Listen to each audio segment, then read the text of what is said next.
মুভির শুরুতেই আমরা দেখি নির্জন এক জঙ্গলের মাঝে রক্তাক্ত অবস্থায় এক রহস্যময় তরুণী তার জীবন বাঁচাতে দৌড়াচ্ছে। তার মুখে ভয় স্পষ্ট ফুটে উঠেছে, যেন কোনো ভয়ানক কিছু তাকে তাড়া করছে। ঠিক তখনই হঠাৎ করে ঝোপের আড়াল থেকে এক মুখোশধারী লোক বেরিয়ে এসে তার উপরে আক্রমণ করে। সে মেয়েটিকে একটি ছুরি দিয়ে নির্মমভাবে বারবার আঘাত করে, যার ফলেই মেয়েটি মাটিতে পড়ে যায়। কিন্তু এত আঘাত পাওয়ার পরেও মেয়েটি কোনোভাবে বেঁচে থাকে। এরপর নিজেকে বাঁচাতে মাটির উপরে হামাগুড়ি দিতে শুরু করে, কিন্তু সেই নিষ্ঠুর লোকটির মনে বিন্দুমাত্র দয়া হল না। সে একটি কুঠার তুলে নিয়ে প্রচণ্ড শক্তিতে আঘাত করে মেয়েটির শরীরকে দুটুকরো করে ফেলে। পরের দিন সকালে আমরা জঙ্গলের ঠিক সেই জায়গাতে একটা লোককে দেখি। তাকে দেখে পরিষ্কার বোঝা যাচ্ছে সে তার নিখোঁজ মেয়েকে খুঁজছে। একটু এগিয়ে যাওয়ার পর সে মাটিতে রক্তের দাগ দেখতে পায়। তার মেয়ের রক্ত দেখে সে আতঙ্কিত হয়ে পড়ে। তার সন্দেহ হয় যে জঙ্গলের কোনো বিপজ্জনক পশু হয়তো তার মেয়েকে শিকার করেছে। তখনই হঠাৎ সে কাছেই কারো পায়ের আওয়াজ শুনতে পায়। যখন সে পেছন ফিরে তাকায় তখন সে দেখে দুটি মেয়ে জঙ্গলে ঘুরে বেড়াচ্ছে। তাদের মধ্যে একজনের নাম বান এবং অন্যজনের নাম জেসিকা। কিন্তু অদ্ভুত ব্যাপার হলো লোকটি ভয়ঙ্কর ও রহস্যময় দৃষ্টিতে দুই মেয়ের দিকে স্থির হয়ে তাকিয়ে রইল। অন্যদিকে আমরা মার্ক নামের এক ব্যক্তি এবং তার স্ত্রী সোফিয়াকে দেখতে পাই। তারাও তাদের বন্ধুদের সাথে ভালো সময় কাটাতে এই জঙ্গলে এসেছে। আসলে মার্ক তার কর্মক্ষেত্রে অনেক সমস্যার মুখোমুখি হচ্ছিল, তাই সে এই ব্যস্ত এবং কোলাহলপূর্ণ জীবন থেকে দূরে কিছুটা শান্তি পেতে এখানে এসেছিল। এদিকে বান এবং তার বান্ধবী জেসিকাকেও খুব খুশি দেখাচ্ছিল। তারা জঙ্গলের পরিবেশ উপভোগ করছিল। জঙ্গলের আবহাওয়া ছিল বেশ মনোরম। চারিদিকে পাখিদের কিচিরমিচির শব্দ প্রতিধ্বনিত হচ্ছিল। কিন্তু সেই নিষ্পাপ মেয়েদের কোনোই ধারণা ছিল না যে এই অমঙ্গলজনক জঙ্গলে তাদের কপালে কি ভয়ানক পরিণতি অপেক্ষা করছে। ইতিমধ্যেই বান তার বন্ধু বেনকে ফোন করে জানায় সে এবং জেসিকার নির্ধারিত গন্তব্যে পৌঁছানোর কাছাকাছি চলে এসেছে। বেন ফোনে উত্তর দেয় সেও তাদের কাছে প্রায় পৌঁছেই গেছে। কিন্তু ফোন রাখার আগে সে বানকে খুবই সতর্ক থাকতে বলে, কারণ এই জঙ্গল বিপজ্জনক পশুতে ভরা। বান হেসে উত্তর দেয়, চিন্তা করো না, আমার সাথে জেসিকা আছে। বন্য প্রাণীরা যদি তাকে দেখে তবে তারা ভয়ে পালিয়ে যাবে। অন্যদিকে মার্ক এবং সোফিয়া জঙ্গলের দিকে আরো এগিয়ে যাচ্ছিল। আসলে তাদের পরিকল্পনা ছিল বান এবং জেসিকার সাথে দেখা করা। পথে হাঁটার সময় মার্কের চোখ অন্য একটা দম্পতির উপরে পড়ে, যারা ইতিমধ্যে সেখানে একটা ক্যাম্প তৈরি করে সেখানেই থাকছিল। তাদের দেখে মার্ক কিছুটা স্বস্তি পেল। সে ভাবল জায়গাটি হয়তো পুরোপুরি নিরাপদ এবং ভয় পাওয়ার কোনো কিছুই নেই। এরপর দীর্ঘ খোঁজাখুঁজির পর বান এবং জেসিকাও মার্ক ও সোফিয়ার কাছে এসে পৌঁছায়। এখন তাদের দলের একমাত্র বাকি সদস্য ছিল বেন। সে সাইকেল চালিয়ে আসছিল আর কয়েক মুহূর্তের মধ্যেই সেখানে পৌঁছে যাওয়ারও কথা ছিল। এদিকে জঙ্গলে এক পর্যটক তার স্ত্রীর সঙ্গে ক্যাম্পিং করে আনন্দময় সময় কাটাচ্ছিলেন। হঠাৎ করে ওয়াশরুম ব্যবহার করার জন্য তিনি কিছুক্ষণের জন্য তাঁবু থেকে দূরে যান। কিন্তু মাত্র কিছুক্ষণ পরেই তিনি হঠাৎ তার স্ত্রীর ভয়ঙ্কর চিৎকার শুনতে পান। চিৎকার শুনেই তিনি আতঙ্কিত হয়ে দ্রুত তাঁবুর দিকে ছুটে যান, কিন্তু তার স্ত্রী সেখানে ছিলেন না। চারিপাশে খুঁজতে গিয়েই তিনি স্তব্ধ হয়ে গেলেন। তার নিষ্পাপ স্ত্রী একটা গাছের নিচে রক্তাক্ত অবস্থায় নিথর হয়ে পড়েছিলেন। বেচারা মানুষটি এই ভয়াবহ দৃশ্যের ধাক্কা সামলে ওঠার আগেই পেছন থেকে এক মুখোশধারী খুনি এসে তার ভারী কুঠার দিয়ে প্রাণঘাতী আঘাত করে। মুহূর্তের মধ্যেই সেখানে তার মর্মান্তিক মৃত্যু হয়। অন্যদিকে চার বন্ধু মিলে তাঁবু খাটিয়ে নিজেদের থাকার জায়গা গুছিয়ে নিয়েছিল। ইতিমধ্যে বেন তার সাইকেলে চড়ে দ্রুত তাদের দিকে এগিয়ে আসছিল। তখনই হঠাৎ কেউ রাস্তার মাঝে একটা লম্বা চেইন বেঁধে রেখেছিল। বেনের সেদিকে কোনো খেয়ালই ছিল না, যার কারণে তার সাইকেলটি সজোরে সেই চেইনের সঙ্গে ধাক্কা খায়। মুহূর্তের মধ্যেই সে উপর হয়ে মাটিতে পড়ে যায়। শুরুতে বেন ভেবেছিল যে হয়তো তার বন্ধুরা রসিকতা করে তার সাথে এই প্র্যাঙ্ক করেছে। সে রেগে গিয়ে তাদের উদ্দেশ্যে চিৎকার করে বলতে লাগলো, এইটা কোনো রসিকতা নয়, আমার পকেটে একটা ছুরি আছে, এখন যদি কেউ আমার কাছে আসে আমি তাকে ছাড়বো না। তখনই হঠাৎ সে পেছন থেকে খুনির গম্ভীর কণ্ঠস্বর শুনতে পায়। সে বলে, তুমি এত চিৎকার করছো কেন? বেন পেছনে ফিরে তাকানোর আগেই মুখোশধারী খুনি তার উপর প্রচণ্ড আঘাত হানে। সেই আঘাতে বেন ঘটনাস্থলেই অজ্ঞান হয়ে মাটিতে লুটিয়ে পড়ে। এদিকে ক্যাম্পে বান বুঝতে পারল বেনের আসতে অস্বাভাবিক দেরি হয়ে যাচ্ছে। বারবার ফোন করেও তার কোনো সাড়া পাওয়া গেল না। শেষ পর্যন্ত দুশ্চিন্তায় পড়ে বান একাই বেনের খোঁজে জঙ্গলের ভেতরে বেরিয়ে পড়ল। কিছু দূর যাওয়ার পর হঠাৎ একটা ফোনের রিংটোন তার কানে ভেসে এলো। শব্দের উৎস খুঁজতে ঝোপের দিকে তাকাতেই সে দেখে বেনের ফোনটি মাটিতে পড়ে রয়েছে, কিন্তু বেনের কোনো নাম নিশানা কোথাও ছিল না। এই দৃশ্য দেখে বান ভীষণ ভয় পেয়ে যায়। সে দৌড়ে ক্যাম্পে ফিরে গিয়ে আতঙ্কিত কণ্ঠে বন্ধুদের জানায় তার দৃঢ় বিশ্বাস বেনের সঙ্গে নিশ্চয়ই ভয়াবহ কিছু ঘটেছে। কিন্তু তার বন্ধুরা তাকে আশ্বস্ত করে বলল, তুমি অকাল কারণেই ভয় পাচ্ছ? এই জঙ্গল সম্পূর্ণ নিরাপদ, বেনের কিছুই হবে না। সাইকেল চালানোর সময় হয়তো তার পকেট থেকে ফোনটা পড়ে গেছে, সেই কারণেই সে আমাদের সাথে কথা বলতে পারছে না। আমরা আজ রাতে এখানেই থাকবো এবং আগামীকাল ভোরেই তার সন্ধান শুরু করব। শেষ পর্যন্ত সবাই সকাল হওয়া পর্যন্ত সেখানেই থাকার সিদ্ধান্ত নিল। রাতে সবাই যখন একসঙ্গে বসে গল্প করছিল তখন সোফিয়া একটা ভয়ঙ্কর ঘটনা শোনাতে শুরু করে। আসলে 20 বছর আগে এই জঙ্গলেই এক ভয়াবহ হত্যাকাণ্ড ঘটেছিল। সবাই যখন কৌতূহল নিয়ে জিজ্ঞেস করে সেটা কি ধরনের হত্যাকাণ্ড ছিল, এরপর সোফিয়া পুরো ঘটনাটি বলতে শুরু করে। বহু বছর আগে এই জঙ্গলে এক কৃষক তার পরিবারের সঙ্গে বসবাস করতেন। একসময় তিনি নিজের মনের ভেতর অশুভ কিছু কণ্ঠস্বর শুনতে শুরু করেন। সেই কণ্ঠস্বরগুলো বারবার তাকে নিজের স্ত্রীকে হত্যা করতে উস্কানি দিত। প্রথম দিকে তিনি সেগুলোকে গুরুত্ব দেননি, কিন্তু ধীরে ধীরে সেই অশুভ কণ্ঠস্বরের প্রভাব তার উপর এতটাই বেড়ে যায়, একদিন তিনি একটা কুঠার তুলে নিয়ে নির্মমভাবে নিজের স্ত্রীকে হত্যাই করে ফেলেন। শুধু তাই নয়, তিনি নির্মমভাবে তার স্ত্রীর নাড়িভুড়ি বের করে খেয়ে ফেলেছিল। সবচেয়ে ভয়াবহ বিষয় ছিল সেই সময় তার ছোট্ট মেয়েটিও সেখানে উপস্থিত ছিল। সে নিজের চোখে পুরো ঘটনাটি দেখে ফেলেছিল। নিজের অপরাধের কথা যাতে কেউই জানতে না পারে সেই ভয়ে নিষ্ঠুর বাবা কোনো দয়া না দেখিয়ে কুঠারের এক আঘাতে নিজের নিষ্পাপ মেয়ের প্রাণই কেড়ে নেয়। এই ঘটনার পর পুলিশ যখন সেখানে পৌঁছায় তখন তারা কৃষকের লাশটি ফাঁসির দড়িতে ঝুলন্ত অবস্থায় দেখতে পায়, যার শরীরে বেশ কয়েকটি ছুরির আঘাতের চিহ্ন ছিল। কিন্তু সবচেয়ে অদ্ভুত বিষয় হলো সেই কৃষক নাকি এখনো বেঁচে আছে। বলা হয় বছরের একটা নির্দিষ্ট সময়ে সেই জঙ্গলে আবির্ভূত হয়, তারপরেই আবার রহস্যজনকভাবে অদৃশ্য হয়ে যায়। অনেকের বিশ্বাস সে এখন এক ভয়ঙ্কর নরখাদকে পরিণত হয়েছে এবং বেঁচে থাকার জন্য মানুষকে শিকার করে বেড়ায়। এই ভয়াবহ গল্প শুনে বেনের জন্য বানের ভয় আরো বেড়ে যায়, কিন্তু সোফিয়া তাকে সান্ত্বনা দিয়ে বলে এই গল্পটা হয়তো কাল্পনিক। আসলে আমার মা আমাকে এই গল্পটি কেবল এই কারণে শোনাতেন যাতে আমি ভয়ে কখনো একা জঙ্গলে না যাই। কিন্তু কেউই জানতো না সোফিয়া যে গল্পটি বলছিল সেই নরখাদক কৃষকটি তখন সত্যিই ঝোপের আড়াল থেকে তাদের দিকে নজর রাখছিল। সে নিঃশব্দে অপেক্ষা করছিল তারা কখন ঘুমিয়ে পড়বে। পরদিন সকালে বানের ঘুম ভাঙতেই সে অবাক হয়ে দেখল তাঁবুর ভিতরে সে সম্পূর্ণ একা। তার কোনো বন্ধুই সেখানে নেই। সে বন্ধুদের নাম ধরে গলা ফাটিয়ে ডাকতে লাগলো, কিন্তু চারিদিক থেকে শুধু নিস্তব্ধতাই ফিরে এলো, কোনো সাড়া পাওয়া গেল না। ঠিক তখনই সোফিয়া সেখানে এসে শান্ত কণ্ঠে বলল, ভয় পেও না, আমি শুধু কাছের নদী থেকে জল আনতে গিয়েছিলাম। বান নার্ভাস হয়ে জিজ্ঞেস করে, বাকিরা কোথায়? সোফিয়া বলে, আমি জানি না, আমি যখন জল আনতে যাই তখন সবাই এখানে ছিল। অবশেষে দুই মেয়েই সিদ্ধান্ত নিল আর এক মুহূর্তও সেখানে অপেক্ষা করা যাবে না। তারা এখনই তাদের নিখোঁজ বন্ধুদের খুঁজতে বের হবে, কারণ তারা নিশ্চিত হয়ে গিয়েছিল কোনো ভয়াবহ বিপদ ইতিমধ্যেই ঘটে গেছে। এদিকে গল্পের মোড় ঘুরে যায় সেই নরখাদক কৃষকের বাড়ির দিকে। সেখানে দেখা যায় তাদের বন্ধুদের শক্ত লোহার শিকল দিয়ে বেঁধে ভেড়া ছাগলের খামারের ভেতর বন্দি করে রাখা হয়েছে। তারা সবাই নিজেদের মুক্ত করে পালিয়ে যাওয়ার ব্যর্থ চেষ্টা করছিল। ঠিক তখনই নরখাদক কৃষকটি হাতে বিশাল এক কুঠার নিয়ে ধীরে ধীরে ঘরের ভেতরে প্রবেশ করল। তাকে দেখেই বেন আতঙ্কে চোখ বন্ধ করে মৃত মানুষের মতো নিথর হয়ে পড়ে রইল। মার্কও ভয়ে মাথা নিচু করে ফেলল, যেন তার সমস্ত সাহস মুহূর্তেই হারিয়ে গেছে। কিন্তু জেসিকা সাহস হারালো না। সে কাঁদতে কাঁদতে কৃষকের কাছে প্রাণ ভিক্ষা চাইতে লাগলো, দয়া করে আমাকে মেরে ফেলবেন না, আমি তো একজন নিরীহ আর অসহায় মেয়ে, দয়া করে আমাকে ছেড়ে দিন। জেসিকার কথা শুনে কৃষকটি বিকৃতভাবে হেসে উঠল। তারপর বলল, তুমি একদম ঠিক বলেছ, তোমার মতো সুন্দর একটা মেয়েকে মেরে ফেলা সত্যিই অপরাধ হবে, বরং তোমাকে কাঁধে করে নিয়ে যাওয়াই ভালো। এই কথা বলেই সে কুঠারটি এক ঝটকায় ঘুরিয়ে জেসিকাকে বেঁধে রাখা লোহার চেইনটি কেটে ফেলে। এরপর তাকে কাঁধে তুলে খাঁচা থেকে বের করে একটা নির্জন ঘরে নিয়ে যায়, যেখানে তারা ছাড়া আর কেউই ছিল না। ঘরে ঢুকেই কৃষকটি তার অস্ত্রের স্তূপের সামনে দাঁড়ায়। এরপর হত্যার জন্য উপযুক্ত একটা অস্ত্র খুঁজতে শুরু করে। কিছুক্ষণ পর সে একটা বিশাল কাঁচি হাতে তুলে নিয়ে ধীরে ধীরে জেসিকার দিকে এগিয়ে যায়। কাঁচিটি দেখে জেসিকা আতঙ্কে কেঁপে ওঠে। কাঁপা কণ্ঠে সে জিজ্ঞেস করে, আমার চুল কাটতে চান? জেসিকার কথা শুনে নরখাদক কৃষকটি অট্টহাসিতে ফেটে পড়ে। তারপর বলে, তোমার কথা শুনে আমার মতটাই বদলে গেল। ঠিক আছে, কাঁচিটা থাক, অন্য কিছু বেছে নেই। এই বলে সে কাঁচিটি নামিয়ে রেখে একটা ধারালো কাস্তে হাতে নিয়ে ধীরে ধীরে জেসিকার সামনে এসে বিকৃত হাসি দিয়ে বলে, প্রস্তুত হও, আজকের খাবার হবে বিশেষ।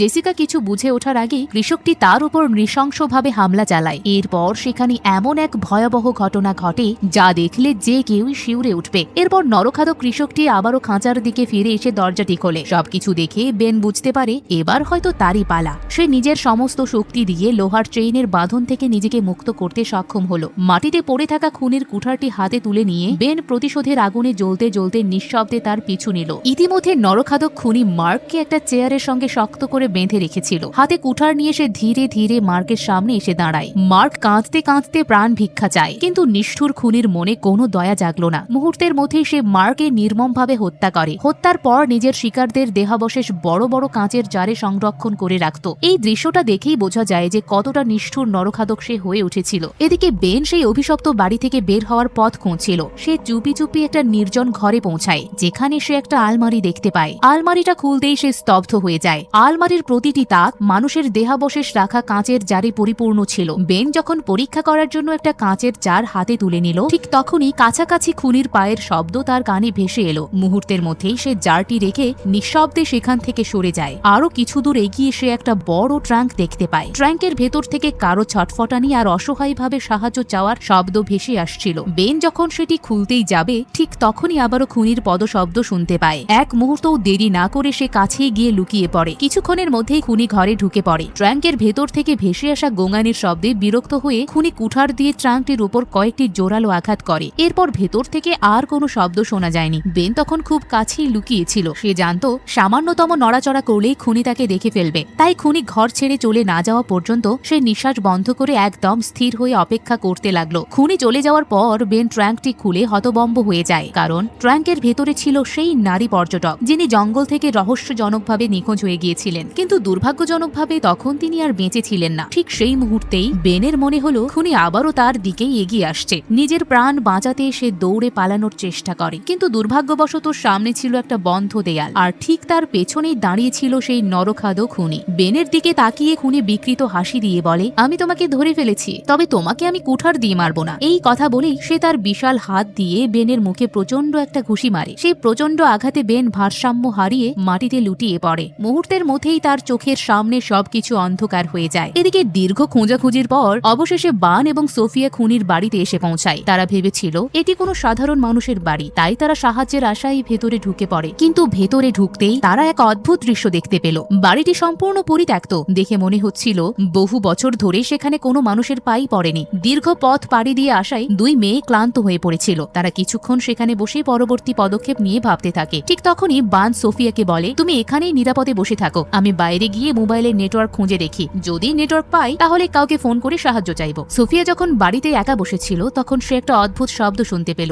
শব্দের উৎস অনুসরণ করে সে দেয়ালে একটা লুকানো সুড়ঙ্গ দেখতে পায়। নিজের কৌতূহল দমন করতে না পেরে সে ভেতরে কি আছে তা দেখতে সুড়ঙ্গে ঢোকার সিদ্ধান্ত নিল। অন্ধকার পথ ধরে সে এগিয়ে যেতে থাকে। সুড়ঙ্গে ঢোকার পর থেকেই সোফিয়ার মনে অজানা এক ভয় কাজ করতে শুরু করে। চারিপাশের অস্বাভাবিক নীরবতা যেন তাকে আসন্ন বিপদের ইঙ্গিত দিচ্ছিল। আতঙ্কে সে জোরে তার স্বামী মার্কের নাম ধরে ডাকে, কিন্তু এটাই ছিল তার জীবনের সবচেয়ে বড় ভুল। তার কণ্ঠস্বর সরাসরি খুনির কানে গিয়ে পৌঁছায়। নতুন শিকারের উপস্থিতি টের পেয়ে খুনি বিকৃত হাসিতে মেতে ওঠে। এদিকে যেতে যেতে সোফি একটা পশুর খাঁচার কাছে এসে পৌঁছায়। ঠিক তখনই সে দেখে হাতে কুঠার নিয়ে খুনির ভয়ঙ্কর ছায়া ধীরে ধীরে তার দিকে এগিয়ে আসছে। প্রাণ বাঁচানোর জন্য সে দৌড়ে কাছেই থাকা কাঠের বিশাল স্তূপের আড়ালে গিয়ে লুকিয়ে পড়ে। সৌভাগ্যবশত সে নিঃশ্বাস আটকিয়ে সম্পূর্ণ নিশ্চুপ হয়েছিল, তাই খুনি তাকে খুঁজে না পেয়ে সামনে এগিয়ে চলে যায়। খুনি চলে যেতেই সোফিয়া ধীরে ধীরে লুকানোর জায়গা থেকে বেরিয়ে আসে। অল্পের জন্য মৃত্যুর হাত থেকে বেঁচে যাওয়ায় সে স্বস্তির নিঃশ্বাস ফেলে এবং যত দ্রুত সম্ভব খুনির কাছ থেকে দূরে সরে যেতে শুরু করে। কিন্তু তার সেই আনন্দ বেশিক্ষণ স্থায়ী হলো না। চতুর খুনি হঠাৎ কাঠের স্তূপের আড়াল থেকে বেরিয়ে এসে মুহূর্তের মধ্যেই সোফিয়াকে ধরে ফেলে। বিকৃত হাসি দিয়ে বলে, তুমি কি সত্যিই ভেবেছিলে যে আমি এত সহজে চলে গেছি?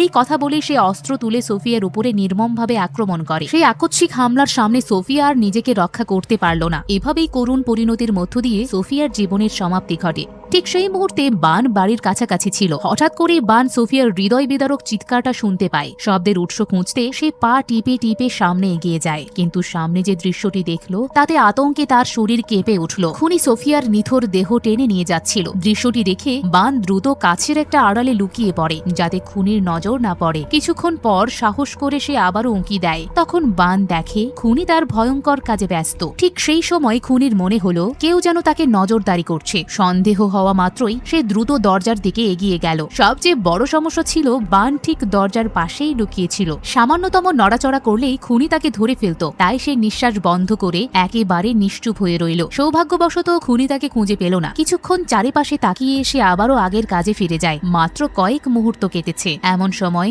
বান হঠাৎ অনুভব করলো কেউ তার মাথার দিকে একটা বন্দুক তাক করে আছে। আতঙ্কে সে ধীরে ধীরে পেছন ফিরে তাকাতেই চমকে ওঠে। সে দেখে এটি সে একই ব্যক্তি যাকে সিনেমার শুরু শুরুতে জঙ্গলে তার নিখোঁজ মেয়েকে খুঁজতে দেখা গিয়েছিল। লোকটি ঠোঁটে আঙুল রেখে বানকে একদম চুপ থাকার ইশারা করে, তারপর সামনে তাকিয়ে নিঃশব্দে তার পিছু নিতে বলে, যাতে তারা খুনির নজরের বাইরে চলে যেতে পারে। খুনির কাছ থেকে নিরাপদ দূরত্বে পৌঁছানোর পর বান অবাক হয়ে জিজ্ঞেস করে, আপনি কে আর আমার কাছ থেকে কি চান? লোকটি গভীর নিঃশ্বাস ফেলে বিষণ্ণ কণ্ঠে বলে, আমি একজন অসহায় বাবা। তোমার বয়সে আমারও একটা মেয়ে ছিল। সেই নরপিশাচ তাকে নির্মমভাবে হত্যা করে আমার জীবন থেকে সব সুখ কেড়ে নিয়েছে। সেই দিন থেকেই আমি এক মুহূর্তের জন্য শান্তিতে ঘুমাতে পারিনি। এরপর তিনি বললেন, আমি এখানে এসেছি শুধু ওই খুনির হাত থেকে আমার মেয়ের মৃত্যুর প্রতিশোধ নিতে, আর যদি তা না পারি তবে এই যন্ত্রণার অবসান ঘটিয়ে আমিও এখানেই প্রাণ দেব। কিন্তু তুমি অভিশপ্ত জায়গায় কি করছো? বান দৃঢ় কণ্ঠে বলে, আমি এখানে আমার বন্ধুদের খুঁজতে এসেছি। তার কথা শুনে লোকটি তাচ্ছিলের হাসি দিয়ে বলে, তুমি কি পাগল? এই অবস্থায় তুমি তোমার বন্ধুদের কিভাবে বাঁচাবে?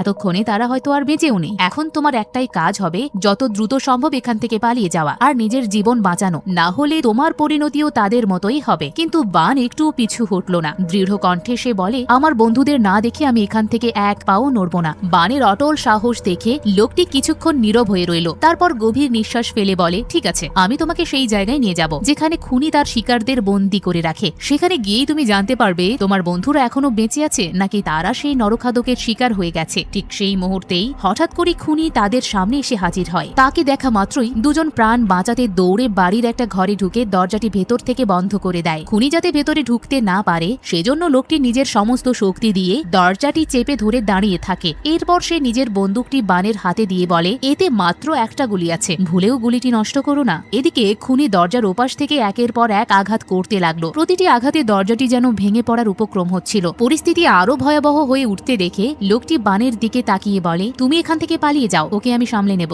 মেয়েকে হারানোর শোক তাকে এতটাই ভেঙে দিয়েছিল যে নিজের জীবনের আর কোনো মূল্যই তার কাছে ছিল না। তাই খুনির মনোযোগ নিজের দিকে সরিয়ে বানকে পালানোর সুযোগ করে দিতে সে নিজের জীবন উৎসর্গ করতেও প্রস্তুত হয়ে গেল। বান পালিয়ে যাওয়ার সঙ্গে সঙ্গেই খুনি অন্য একটা দরজা দিয়ে ঘরের ভেতরে ঢুকে পড়ে। সে বিন্দুমাত্র ভয় না পেয়ে তার সামনে দাঁড়িয়ে রইল। মেয়েকে হারানোর পর তার কাছে নিজের জীবনের আর কোনো মূল্যই ছিল না। তিনি চিৎকার করে খুনিকে বললেন, তুই একটা কাপুরুষ। আমার নিষ্পাপ মেয়েকে যেভাবে হত্যা করেছিস আমাকেও সেভাবেই শেষ কর। আমি তোর সামনে দাঁড়িয়ে আছি, সাহস থাকলে আঘাত কর। খুনির মনে কোনো দয়া জাগলো না। সে নির্মম ভাবে তার উপরে হামলা চালায়। নিজের মেয়ের প্রতিশোধ নেওয়ার আগেই অসহায় বাবার জীবন সেখানেই শেষ হয়ে গেল। এরপর খুনি তার দেহটি সেখানেই ফেলে রেখে নিশ্চিন্তে চলে গেল। এদিকে বান পালিয়ে বাড়ির সেই অংশে পৌঁছে যায় যেখানে খুনি তার সব শিকারকে লুকিয়ে রাখত। চারপাশের ভয়াবহ দৃশ্য দেখে সে মুহূর্তেই স্তব্ধ হয়ে যায়। আতঙ্কের সাথে সে লাশের স্তূপের মাঝ দিয়ে ধীরে ধীরে এগিয়ে যেতে লাগলো। ঠিক তখনই তার চোখে পড়ল সেখানে একটা মেয়ে এখনো জীবিত রয়েছে। বানকে দেখে মেয়েটি প্রাণ বাঁচানোর আশায় জোরে জোরে সাহায্যের জন্য চিৎকার করতে শুরু করলো। বান বারবার তাকে শান্ত থাকার অনুরোধ করে যাতে খুনি তাদের উপস্থিতি টের না পায়, কিন্তু ভয়ে দিশেহারা মেয়েটি কোনোভাবেই নিজেকে সামলাতে পারছিল না। সে চিৎকার করেই যেতে লাগলো। যেমনটা আশঙ্কা করা হয়েছিল ঠিক তেমনটাই হলো।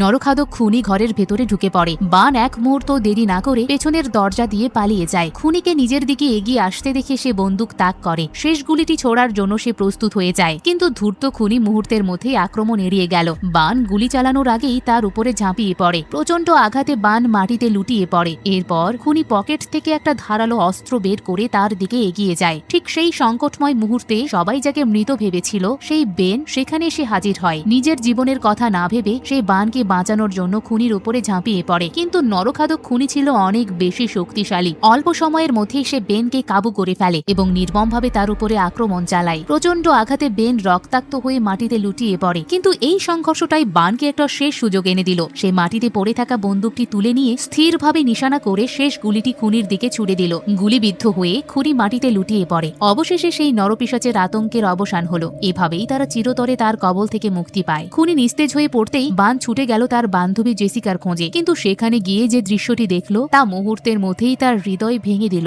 জেসিকার বেঁচে ছিল না। প্রিয় মানুষটিকে হারানোর শোক বুকে নিয়েও বান জানত সেখানে আর এক মুহূর্ত থাকা মানে নিশ্চিত মৃত্যু। তাই ভারাক্রান্ত মন নিয়ে বান সেই বিভীষিকাময় বাড়ি ছেড়ে প্রাণপণে পালিয়ে যায়। জঙ্গলের ঘন অন্ধকার চিরে সে দৌড়াতে থাকে। অবশেষে দীর্ঘক্ষণ পর সে মূল সড়কে এসে পৌঁছে বাঁচার একটুখানি আশা দেখতে পেল। ঠিক তখনই সে দেখতে পায় একটা গাড়ি তার দিকে এগিয়ে আসছে। গাড়িটি থামতেই চালক বানকে এই অবস্থায় দেখে দ্রুত নেমে এলেন। তাকে দেখে মনে হচ্ছিল কোনো হিংস্র বন্য প্রাণী হয়তো তার উপরে আক্রমণ করেছে। লোকটি আর কোনো প্রশ্ন না করে বানকে গাড়িতে তুলে নিলেন। এরপর তারা সেখান থেকে দ্রুত রওনা দিলেন। দীর্ঘক্ষণ পথ চলার পর ক্লান্তিতে বান গাড়ির ভেতরেই ঘুমিয়ে পড়ে। কিছুক্ষণ পর চালক তাকে জাগিয়ে উদ্বিগ্ন কণ্ঠে বললেন, আমরা অনেকক্ষণ ধরেই গাড়ি চালাচ্ছি, কিন্তু এই রাস্তার যেন যেন কোনো শেষই নেই। আমার মনে হচ্ছে আমরা একই জায়গায় বারবার ফিরে আসছি। এরপর তিনি বললেন, তুমি গাড়িতেই বসে থাকো, আমি সামনের বাড়িটায় গিয়ে পথ জিজ্ঞেস করে আসছি। এই কথা শুনে বানের মনে অজানা এক আশঙ্কা জেগে উঠল। সে তাড়াতাড়ি গাড়ি থেকে নেমে বলল, ওখানে যাবেন না, ওই বাড়িতে কোনো মানুষ থাকে না, চলুন আমরা এখান থেকে এখনই চলে যাই। বান তার কথা শেষও করতে পারেনি। ঠিক তখনই হঠাৎ সেই একই খুনি ঝোপের আড়াল থেকে বেরিয়ে এসে মুহূর্তের মধ্যেই গাড়ির মালিকের উপরে প্রাণঘাতী হামলা চালায়। তখনই স্পষ্ট হয়ে গেল